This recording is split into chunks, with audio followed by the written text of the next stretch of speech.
Hello, welcome back to the Gabe Assembles podcast, in which we talk about the multiverse.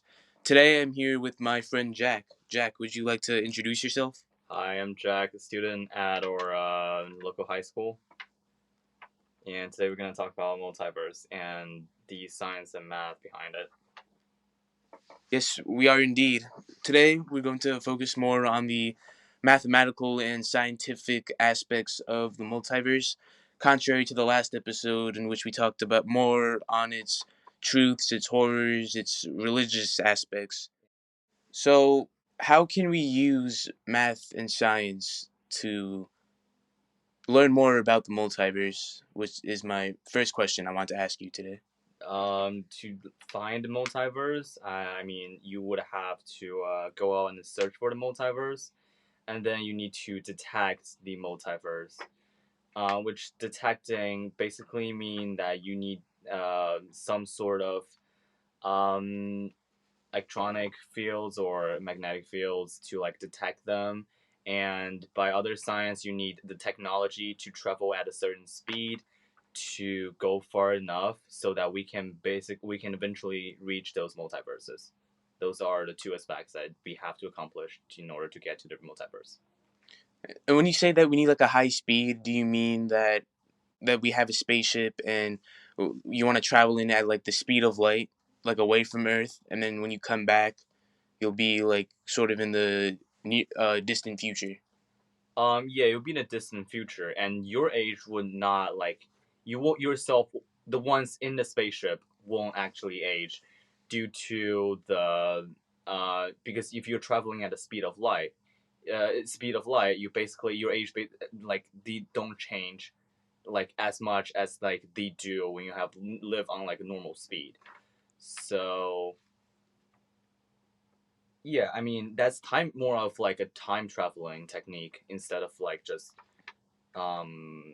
multiverse.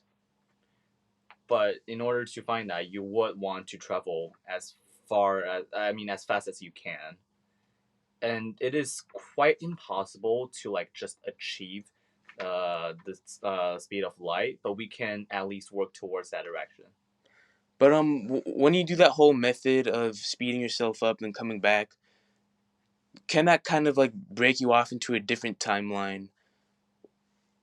And what I mean by that is you start from like one linear path, one linear timeline, and then when you do the time traveling method, you go in a fast rocket ship, and then you come back. Does that can that break off into another timeline? So then that can kind of create a multiverse or other universes. As long as I'm concerned, if you can manipulate time, that would only put you onto the fourth dimensional. And in order to see different timelines within your within your universe, different multiverses within the timeline, you probably need to get to the fifth dimension, which is a higher level. What And about the what that's about the fourth dimension? fourth dimension is that you have X, Y, Z, and then you have another axis, is the time axis. Oh, And yeah, the fifth dimension is basically more involved with gravity. okay. So I guess we can start with the fourth dimension. Mm-hmm. So let's say you have a two-dimensional figure, right? Like a 2D stick figure on top of a table. Mm-hmm. And so if I, a 3D object, were to stick my arm like through the table, would that 2D stick figure only be able to see like a sliver of my arm, like as I like stick it through the table? Yeah, I guess, and they won't know your existence because they are basically one dimension below you. Yeah. However, you can see them because you can observe their existence, but they cannot preserve your existence, and they cannot understand your existence. They don't have the concept of what 3D is, in normal human beings' mind. If they do exist scientists or some sort, they might know what 3D is, but they are basically restricted to 2D, and they cannot think beyond that. So in the same way, Yes. we as 3D creatures will not be able to fathom or process a four-dimensional being, correct? Yeah, that's correct. And so, do you think that there are four-dimensional beings that are above us that can sort of regulate the multiverse, but not only that, but kind of oversee it, I guess? Yeah, of course. On the fifth dimension, you basically can like see different timelines, go to the past and stuff like that. In the movie Interstellar, they basically show that in like the last I think it's in the last like 30 minutes or so. Yeah, they basically showed that. So yeah, the fourth dimension. Well, so Um, you mentioned that the fourth dimension now includes time on top of yeah, X, Y, and yeah, because Z. you see like the three dimension you can have X, Y, Z axis, and then fourth dimension you can just have like a time axis. That's basically a difference. And then the fifth dimension is X, Y, Z time, but now gravity, correct? Gravity is playing a part. I'm not too sure if that's an axis or that's anything, but yeah, gravity is much involved in the fifth one. So, do you think that has anything to do with of now like another time travel method, which was like when you're in a rocket ship and you get super close to like a nova star or anything with like just a vast amount of gravity? What do you mean? Like if you were to travel close to something with a much greater mass, therefore a much greater force of gravity, like a supernova star, Mm-hmm. then like I guess what I'm asking is like does gravity have anything to do with time traveling, which then you can break off into other timelines, which has to do with the multiverse? Gravity. I think the most like important thing that's changing this is the speed that you're physically experiencing. Say like that we're like not we're not even like at the center of the universe. We all know that we're like at the side. We know the universe is like billions and trillions like light years long, but like in the center of like the universe, it's where like nothing moves. It's like they are still expanding, but like towards the very center is where they move like the slowest because it's like the whole universe is expanding, but like it was increasing speed.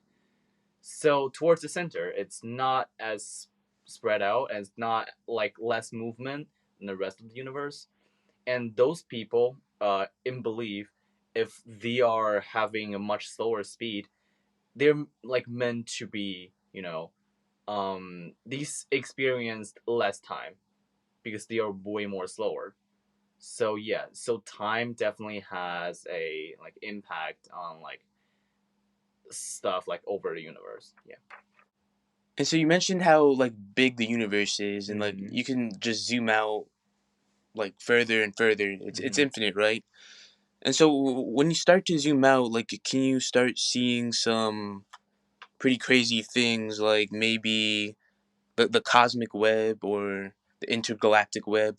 Yeah, I mean that's true, but the cosmic web made of like dark matters and stuff, and they're undetectable. So that's why like it's undetectable because the dark matter is really hard to detected by the electromagnetic field and stuff. And yeah, that's why they are called the dark matter. But they make up like more than 85% of the whole universe or something like that. I can't remember the quite percentage, but I hardly think like the black matter and cosmetic web. I don't think they have anything to do with like multiverse or anything like that. But yeah, if you expand the universe, you would definitely see those scenes. It really doesn't. So I did a bit of research online, and it says that the cosmic web is like a tangled structure of clumps and filaments that are naturally formed by dark matter, and they experience the pull of gravity. Yeah, so gravity comes back into play.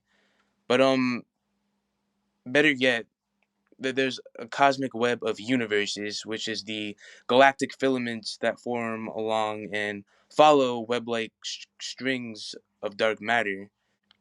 It is thought that this dark matter dictates the structure of the universe on the biggest scales you could think of.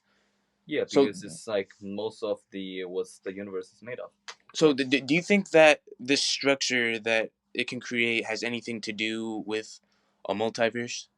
I mean, to be honest, like multiverse, we're looking at a different universe. It's probably different from our own.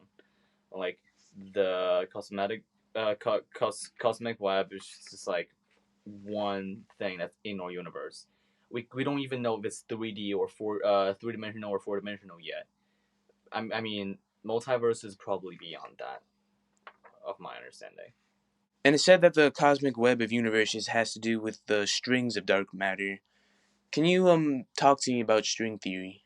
What is it? String theory. Okay, it's just a theory. It's not. It's. I don't think it's had ever been proven on anything yet. It's saying that the fundamental constitutes of universe are one-dimensional strings rather than point like particles. So they are basically like strings and they like tangle each other. And one thing that's really specific about those strings is that once like one electron gets reacted and another electron like paired up. I don't know how they pair this up, but like it's like they're like related to each other. Like one electron is activated, and then electron like far away will also get activated. Like they happen like simultaneously. Scientists did like experiments on this kind of stuff, and they put like one electron here and one electron like all the way into like space, not that far away. We cannot reach that far away yet, but yeah. And we observe like if we change something or make a reaction to one of them, and what would the other one do? And then actually those two have like the same reaction at exact same time. There's no delay. It's like there's a string that's like attached to them, and it's like it's connecting them, but we just cannot see them. That's what I think a string theory is, and based on that, it's also like the fundamental of like quantum stuff. So you're saying that this is all to understand this, like it's all at the quantum level, correct? We are at a very basic level of quantum stuff right now, and I don't think it's. Yeah, I mean, it is hard, but like I don't think it's totally unachievable. We just have to do more experiments. We can there's a lot of things we can use to like prove those theorems, and the biggest thing that's like kind of blocking the way like of quantum stuff is that I believe that I'm not sure if my source is correct, but like I feel like the Einstein's the relativity theorem is like kind of contradicting to the quantum like just like the basics of like quantum stuff. Oh well, based on your intuition, but why do you think they are contradictory to one another? Okay, so the Einstein's theory of relativity basically says you cannot travel faster than the speed of light.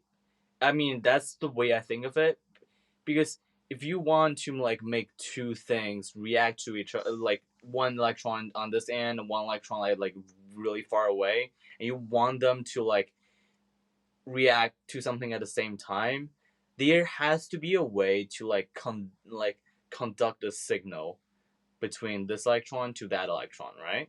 There has to be Yeah. like a signal, and the fastest signaling is probably just light. You just shoot a light beam at that one, and then you just like have the same reaction. However, those two are just like reacting at the very same time. They are not connected by anything. Like it's faster than the speed of light. What, an electron? The two electrons that are connected, quantumly connected. I don't know like how exactly how this experiment goes, but yeah, those two are like somewhat connected, and they can basically react at the very same time, faster than the speed of light, and that is contradicting to the Einstein's theorem of relativity, which says that like nothing can travel like Faster than the speed faster. of light. Yeah, that's right.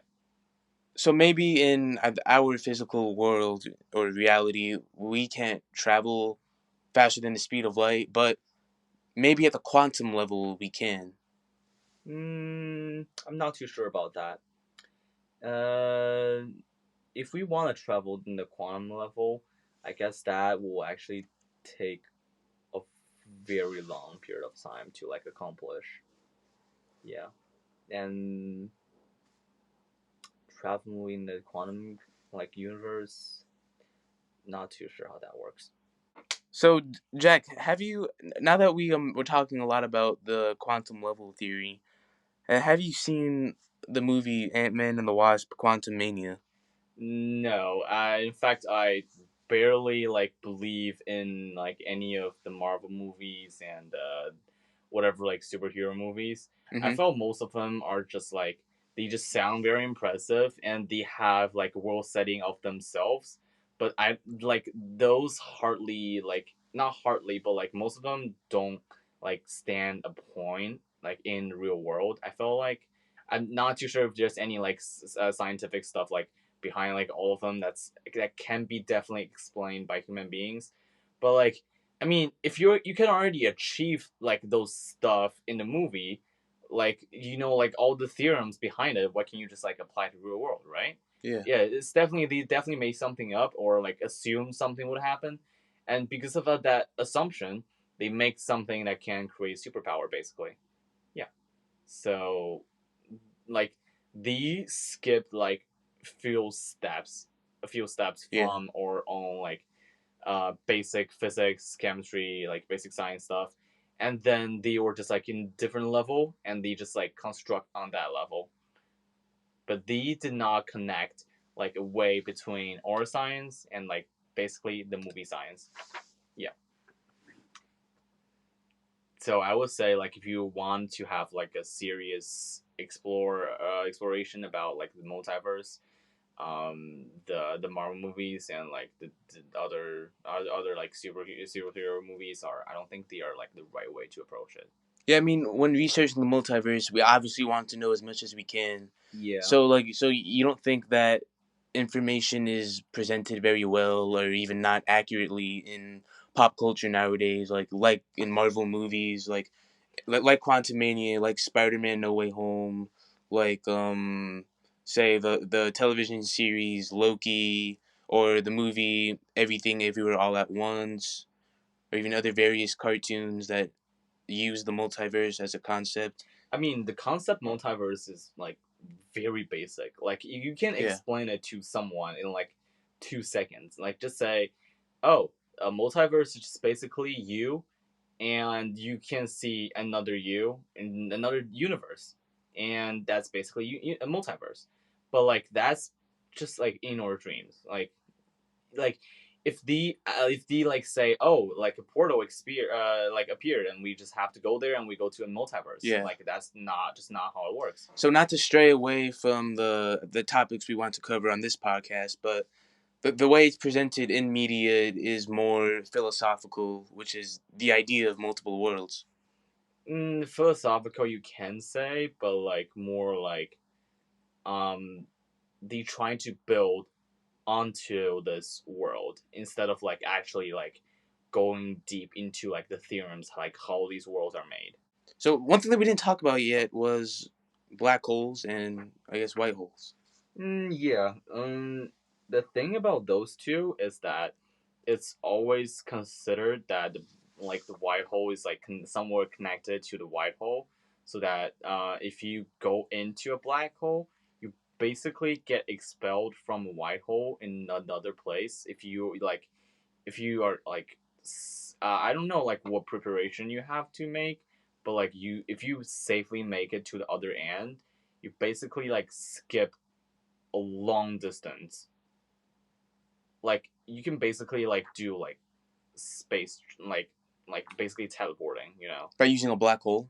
black hole and a white hole. I'm not too sure how that works. That might be related to like quantum stuff, because it's basically one thing over here is activated and then you're suddenly just like the like another portal or something in the other end just gets activated because they are connected in some way because the string theory and all the quantum Yeah. stuff, Yeah. and then you just basically just go dash out of there. I mean, if you can survive the black hole, that is. Wait, Yeah. wait. What's the difference between a black hole and a white hole? Black hole basically it's something. It's a point. It's a point, infinitely small, but like infinitely dense. It's extremely heavy. You know how gravity works. The gravity just basically like pull you in by like having Yeah, very high mass, I was actually gonna mention that. but like having a high mass, and like in this case, like black hole, just like it's very small. It's not even Yeah. gonna be like a planet. It's just like a very small point, but it's very like it's not massive, but like it's very heavy. And then if you get close, not even close, like you get to it and you just get absorbed into it. Like even the like light cannot like escape the black hole. That's just how scary that is. Is it possible that the Earth we live on could have gotten sucked into a black hole? Not really. The this like What would happen if we did? uh we die. I mean, yeah, that's for sure. But Yeah. like, there's not a black hole like around us for at least like a few thousand light years. I'm not too sure about the statistic, but yeah, we're not in the danger of like having a black hole to like strike the strike How many black holes do you think there are? infinite many. Infinite? Okay. Yeah, because the universe is so grand, and yeah, and they're actually yeah, the black holes are not just like there. They are, I think the amount are increasing by day. Yeah, that's really good to know. I mean, can all these things be used in lab studies or research? Yeah, I mean those will basically end it into like lab studies. Um, basically like if you okay say if you want to travel at a certain speed, like what kind of fuel you're gonna use, like what kind of reactor, nuclear reactions and stuff to like boost up your speed. That's like how you find multiverse and how you detect it. It's also like science based. You maybe you definitely should use like a new technology to like detect stuff, and based on the wave they send out, you can't. That's just labs all the time, labs and Yeah. statistical analysis and Yep. stuff. Yeah. When you say detecting stuff, that's where a lot of the statistics and probability comes into play, right? Not necessarily statistics. I know you were thinking about like stats we learn in school, but like that's completely different. Yeah. The stats like over there, like even like the slightest change you see on the graph, like say like the graph, if something show up, it's like this like the line will just like go up by a bit. Like normally you just see a flat line like day by day, and then suddenly like one day, like the line just like flipped a little bit, and you just have to like realize that that is something that we're trying to find for. Like maybe that's a portal or something, and that's something we need to like take into like consideration, and that's gonna be like how stats works in later stuff. Yeah. And speaking of stats, how can we use mathematics to discover a multiverse or at least understand it? Mathematics nowadays it's more of aiding science and yeah, just science stuff. Yeah, math by itself, I don't think it itself holds any like position, but like with science, that's where it can get like so much value off of. Do you know any maybe equations that are prevalent in research? No, and I don't believe like a lot about like those equations, because those equations, I mean, like even now, like when you want to solve for like a AP level physics C problem or physics 1 problem, you will use like multiple equations. I mean, for Yeah. the first response, like at that point, like it's not even like a few like like equations you can use. It's more of like they're trying to discover like new stuff, and like one Hmm. equation is not enough. And basically like most of the scientists don't even need to know like those equations. They know like the concept of stuff. They know how things are related to each other. They don't like need the equation to like guide them through and just like plug in numbers. And yeah, they know like the very fundamental stuff. So you're saying that in researching the multiverse, like this has nothing to do with like the things that we're learning in high school. It's just a completely different way of thinking. Like it's this is not even like what we're taught in high school is nothing close to the type of thinking that you need in doing real multiverse research. Uh, Knowledge wise, I don't think we are exposed to multiverse that much. I don't think we're exposed to multiverse. So we have like very little like knowledge, like, Yeah. or anything that we are exposed to, because that stuff, I mean, like, to be honest, you have to understand like the basic stuff. Like, how are you supposed to know what multiplication is if you don't even know what like addition is? So yeah. Any other questions you might have? Yeah, I guess how can we use computers? Human beings actually invented a new type of like computer. It's not confirmed yet. I mean, it's not confirmed to be like put into like further use yet. But like the quantum computers are, I think they are based. They are already like invented, and they are very great at computing things. Um, it's because that normal computers, we have the like the byte sequence stuff where you have 0 1 0 1 0 1, where like that Mm-hmm. one like byte means like two different values, and all those different values can mean like a whole like all the programming stuff. Yes, basically just because of 0 and 1, those two numbers. However, if I remember correctly, quantum computers, they can process three numbers at the same time. Means like it's 1 0 or 1 or 2. So basically, you can have three results instead of two. I mean, this really doesn't seem like a big deal. I mean, I'm not even sure if it's three values, might even more.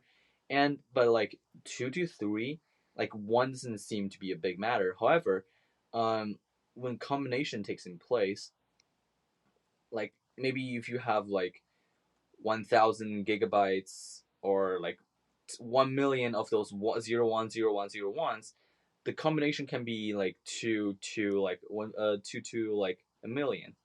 And then but like if you have like a three based like computing like algorithm, you can have like 3 to the 1 millionth, and that's like a big difference. And so it sounds like that we need to you need to have like a big understanding of mathematics here. And the way that we can use supercomputers, I guess, is that they can do these calculations for you to make the process a lot more efficient, correct? Yes, and they take up a significantly less space when you're using the new computers, aka the quantum computers. Yeah, they just take so much less space, and they are way more effective.